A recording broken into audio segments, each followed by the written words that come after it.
I'm Mark Boylan. And I'm Skippy. And welcome to this month's edition of Eye on New Paltz. We just want to say it's good to be back, and hopefully this year will be as good as the last. Absolutely. So why don't we start out with the first story? It's Spirit Weekend.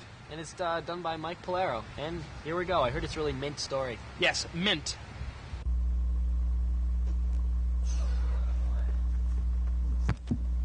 Oh, how you doing? You know, I was just thinking, in life's passage, the winds of change may blow around you. But who cares? As long as you're a student here at SUNY New Paltz, you'll always have Spirit Weekend to fall back on or forward on, depending on how you want to look at it. But who cares? No matter how you look at it, this year, Spirit Weekend was mint. Just sit back and enjoy some of this rare footage, which I took myself. It's mint. You're gonna love it. Yo, man. My cousin's here. Jerry Petty. Cousin? Yeah, you know him? Jerry Petty, he's my sweet mate. Oh, you know him? Yeah, man. I just came from Manhattan to hear about this rare footage. Let me check some of it out. Mint. Roll the tapes.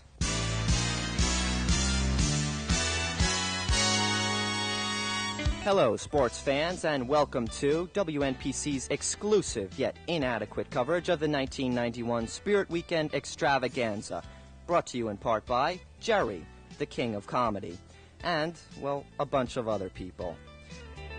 Spirit Weekend. It's that time of year when resident students are given the chance to show their true colors in friendly competition. Each fall, the 11 residence halls compete in events like tug of war, musical chairs, a lip-sync contest, and the infamous water balloon toss. This year, several changes were adopted. For one thing, human Scrabble was introduced. Staff members outlined the official rules and gave a heck of a demonstration. Spirits soared, as evidenced by these rare in-depth interviews. Okay, we're here at the International Scrabble Competition here at the sub-concourse with Ramona Richardson. Ramona, what do you think about this exciting event? This event is so exciting. As you can tell, we're really good at this event because we have our own letters already. So we're going to win, of course. You know that, of course. And you're for Bliss Hall, yes. Okay, what's your full name? Sherry. Sherry. We leave it with Sherry. That's Sherry, okay. And you're for... Okay, you're playing Scrabble for what hall today? Scudder. Scudder. Now, do you have any... Yeah, and your colors are purple. Yes. Now, what kind of strategies are you going to use today for the game? I have no clue. We never played this before. We're going to do our best. I see. So No cheating. No plans? Just to do awesome. Okay, your name is? Henry. Henry. Yeah. Henry what? Marquand. And what hall are you here for? Dubois. Dubois. Dubois. Now, do you think Dubois has a chance in this competition? Definitely. We'll beat Bliss. And we'll beat Chris Bell. Absolutely. Okay. Definitely. Do you have any plans, any strategies for this competition? To cheat as much as we can. Good plan. Okay, your name is? Neil Cohen. Now, you're representing what hall today? Bevier. Now, how many members of Bevier are out for this event? Just me. Just you. Now, how do you plan to win this event with just one person? I just plan to watch. In spite of great controversy and after much deliberation, the officials decided to enforce the minimum chest hair requirement this year. Some were ecstatic over the new rule. Others were, well, less than ecstatic. In the past, some have argued that Spirit Weekend is no fun. Try telling that to some of this year's participants. How could it not be fun? Jerry was there. Even John Oates of the rock group Hall & Oates made an appearance, filming highlights for partner Daryl Hall, who couldn't attend due to illness. But even those opting to attend incognito were impressed with the festivities. All in all, despite some confusion brought on by the new rules and regulations, Spirit Weekend was mint. Man, that was mint, was it not? Mint. All right. Mint. Well, anyway, we're out of Mint. time right now. We'll Mint. catch you guys later. Mint. Back to you guys. Mint. No. I was just spitting on the Service America guy's head. All right, go ahead. Oh! Sprayed a bit. You got him. Okay, thanks a lot, Mike, and let's move on to our next story, which is on the Student Association with... It's done by Jeff, and take it away, Jeff. How effective is the Student Association on campus? The Student Association is a judiciary process effectively run by the students to allot our student activity fees. We interviewed 2 faculty members, the president of the student association, and several on and off-campus students, and here's what we have found. Our student government there's a constitution that really is designed to allow for governance to operate through an executive board, a legislative body, with a council of organizations in the Senate, where the council has some governance and legislative abilities, but they really work more on programming board matters and planning events. And then there's the judicial board. And if I was going to respond and say how effective they are, I think I would first look at the structure. And I think the structure is a very good, sound setup for student government. And I think with that in mind, I think that the system is very effective. Effective in that it represents, by electing people into the Senate and electing people in the executive board, it's effective in representing students' issues, students' questions and their needs on the campus, and how students feel that there are people representing them on the state and national level. Professor James Hillstead of the Education Department views the situation differently. Oh my, I think it's probably about as effective as the administration and the faculty, which is to say we're in big trouble in the past. Hopefully things will be turned around. I think it's getting to be fairly well known that politics and corruption in higher education in America, of which we are only one campus of hundreds in this country. For example, Charles Sykes has a book out called The Hollow Men. That's not a very nice thing to call us. And the subtitle is literally Politics and Corruption in Higher Education. So I'm not real optimistic for the moment, but very optimistic for the future that we'll turn things around. And I think if we were going to follow the example of Sojourner Truth, literally she's on a journey towards truth. And if the student government gets wrapped up in the power trip rather than the trip of Sojourner Truth, then we'll be in as much trouble as we are with the faculty and the administration. Hi, this is Cathlyn McDermott. And you're an on or off campus student? On campus. Okay. How effective do you feel SA is on campus? I feel that they do a lot for the school. They try to help out and do productive stuff with the government. On campus, I think it's very effective, but off campus, I think people need to be informed more about the Student Association and what they do. What would you like to see the Student Association doing for off-campus students? Would you like to see some flyers handed out? Yeah, flyers, weekly flyers on what's been going on for the week, like they do the same on-campus events and everything. I think they do a lot of activities, around here, and they're good about putting up bulletins around, to let people know the activities that are going on around campus. What would you like to see done this semester? Another concert, definitely. There should be more publication about what they do. What are the specific issues that you would like to see accomplished this semester? Well, a multicultural curriculum is one thing that I'm going to be working on, and better relations, but just between the Student Association and the students. I want the students to feel like we really support them. Last year, I think that was a really big problem. They didn't think that the people who were in this office were dealing with their issues and concerns effectively. I believe that the 91-92 year will be effective. The Student Association Executive Board this year is eager, and they're hard workers, and they want all the students to feel that they can call or come to the Student Union Building, room 426, whenever they feel like they need to speak to someone about any issue, even if it's not politically related, even if they just want to talk to someone or need advice about anything whatsoever. The number to the Student Association is 257-3070. We have found that the communication between the Student Association and student body has been ineffective. In any government, it is the people that make it effective. So get involved with Student Association, and together we can change this campus. For Ion New Paltz, I'm Jeff Riccio. Well, thank you, Jeff. Oh, by the way, Mark, have you been to the new Hasbrook Multiplex? No, I haven't. I hear they have a new paint job, and the floral gardening is just amazing. Absolutely amazing. I heard about the pictures on the wall. Are quite stupendous. They just reached out and grabbed you. It was incredible. Okay, well, let's introduce the next story, which is going to be on food service. Oh, wow, there what a you have quickie it. Yeah, hey, with Nathaniel. So let's go to Nathaniel right now. The big question in everybody's mind is what happened to Marriott. The preference was to go with Marriott because the Marriott Corporation is the leader in the food service industry. They had offered us some fringe benefit improvements for the employees. They had offered us some new services for campus. And our hope was that we could keep our employee base and build on what we had, but align ourselves with a much bigger company than Service America. Unfortunately, when we got within the last 2 or 3 weeks of the changeover from Service America to Marriott, it was apparent that we were not going to be able to keep our management staff. A number of the people had decided not to go to work for Marriott, and some of our rank and file employees were also concerned about whether it was in their best interest to stay with Service America, to go to another account, or to stay here with Marriott.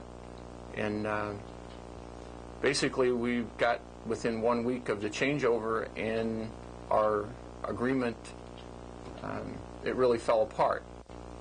The dining hall is being remodeled. There's new carpet in the dining hall. It's been repainted. The orange theme that has been with us for 7 years is gone. We've gone with more current color scheme. The menu is being upgraded. We asked some students what they thought about the new Hasbrook. It's good. I wish they would put carpet in the whole place, because I feel that the carpet cuts down on the noise, and I like the paintings. I feel like the atmosphere is important. I think it's important to get away from that industrial atmosphere with eating, because I think it creates a lot of stress and indigestion and stuff like that. I noticed they put the flower pots up, and they add something. So do you like the rug? I love the rug. It doesn't really matter to me. I don't mind. I don't think the scenery has much to do with what you eat. We will be putting in a personal pan pizza unit in Oscars. That it isn't the Pizza Hut brand, but it's a brand, a national brand called Pizza Amore. They're also going to introduce that product for the pizzas in the Pizza Plus unit over in the food court, and also in the pizza unit in Hasbrook, so that we could work toward more consistent product. Well, we have a new dough which rises much more quickly, so what used to be real flat now has some substance to it. And also I like to do different things. If I had to just make only pepperoni and cheese pizza every day, I think I wouldn't enjoy this job at all. But I have the leeway of being creative, so I like to make barbecue beef pizza or peanut butter and jelly pizza or something like that. And it gets comments, but that's good too. The cheese, actually, it's a different cheese, and it enhances the taste of the sauce a bit. So overall, I think definite improvement. Well, there you have it. The students' opinions of the food that is served here at Hasbrook. I hope your food is good food. For ALUMNI Pulse, I'm Nathaniel Palmer. And welcome back to Mark and Skippy right here in front of the sub. Now, can I ask you a personal question, Skippy? Go ahead, Mark. What is your definition of art? Art is when I bite into a York peppermint patty and feel the cool breeze warming through my skull, and I walk, and I run, and I love it. It's incredible. We lost him. We lost him, folks. So why don't we just go to the art gallery story now with Beth. One of the main attractions here at New Paltz is the art program. We spoke to Neil Traeger, director of the college art gallery, to find out more. About 1/3 of the exhibitions are exhibitions by students and or faculty members, and the remaining exhibitions are projects that we either originate or rent, essentially.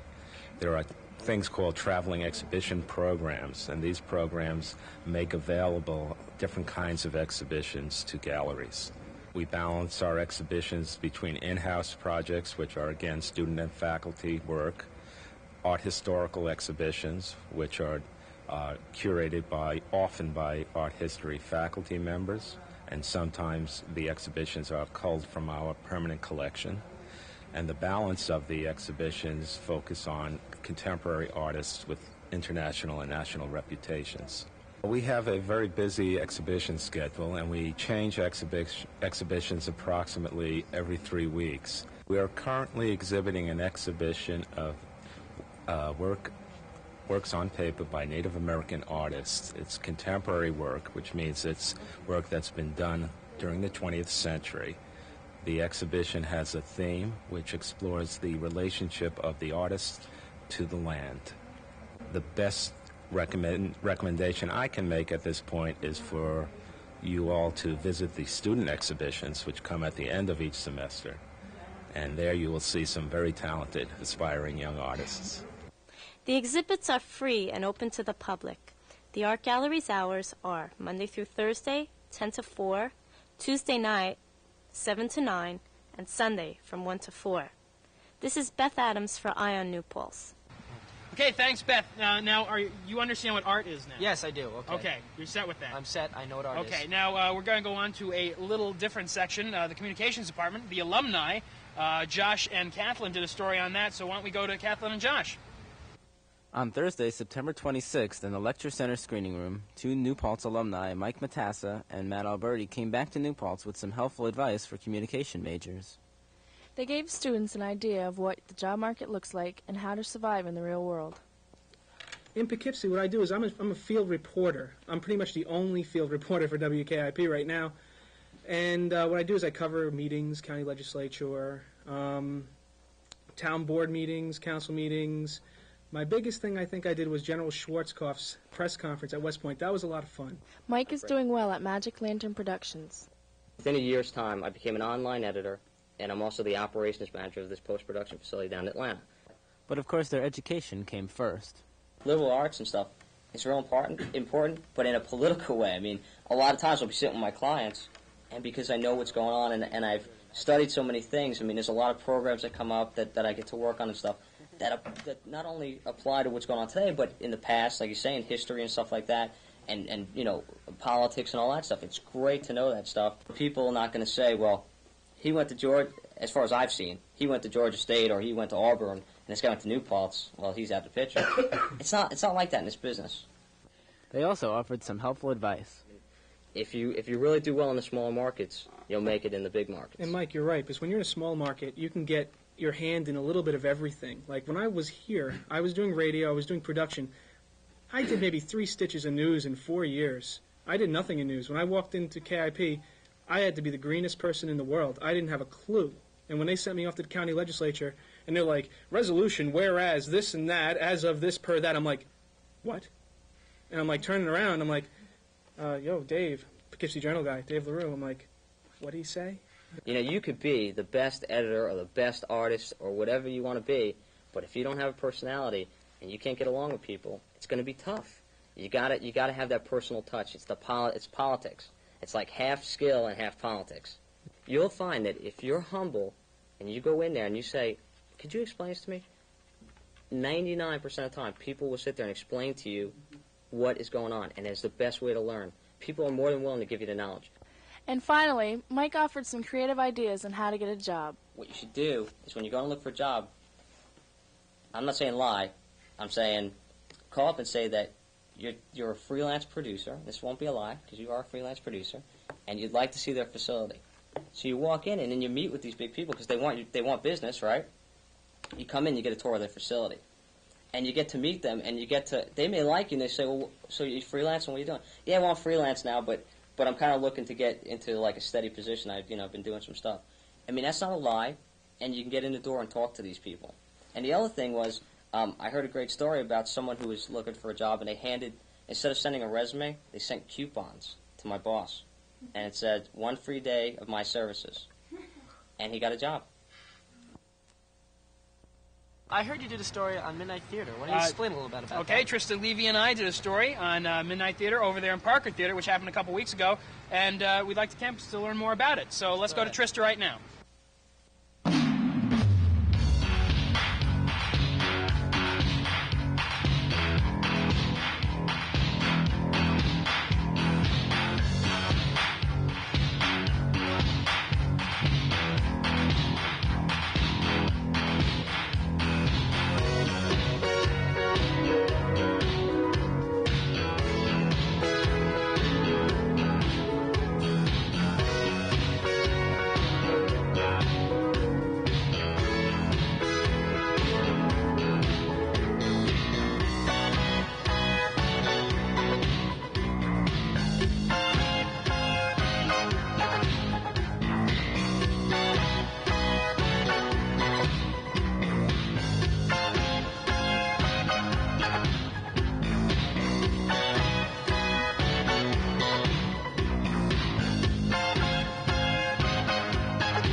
Well, I've heard it was very arts-oriented, that there were people from all the departments doing whatever they could do, be it music, acting, reading a poem, maybe showing a picture. I'm totally open to what's going to go on tonight.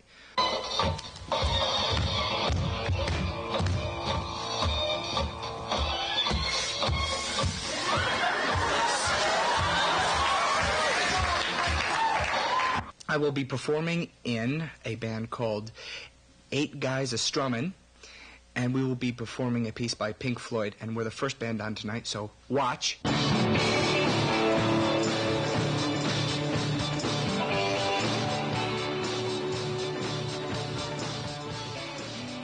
Midnight Theater has been an ongoing tradition here at New Paltz for over 7 years.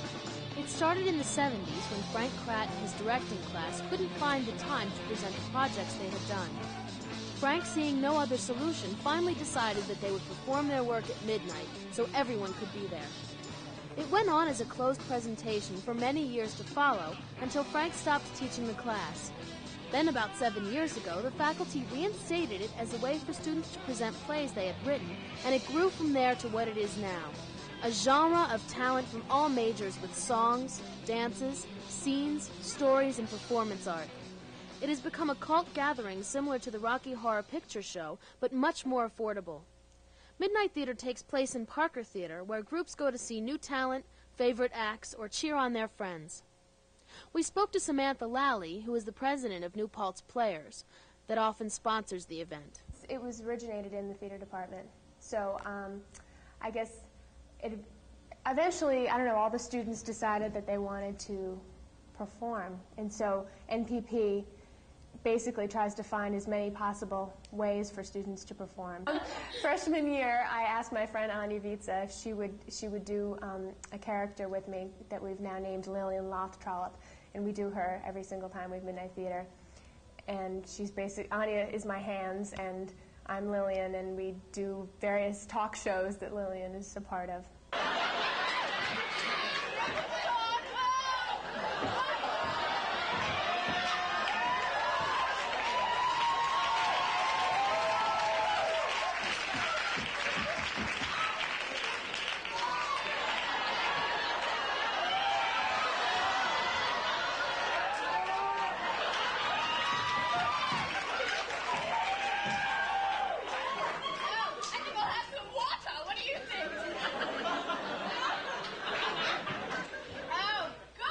That was very interesting. It seemed to be a lot of people getting involved with Midnight Theater. Anyway, thanks for joining us on this month's edition of New Paltz. I'm Mark Boylan. And I'm Skippy. And we'll see you next month.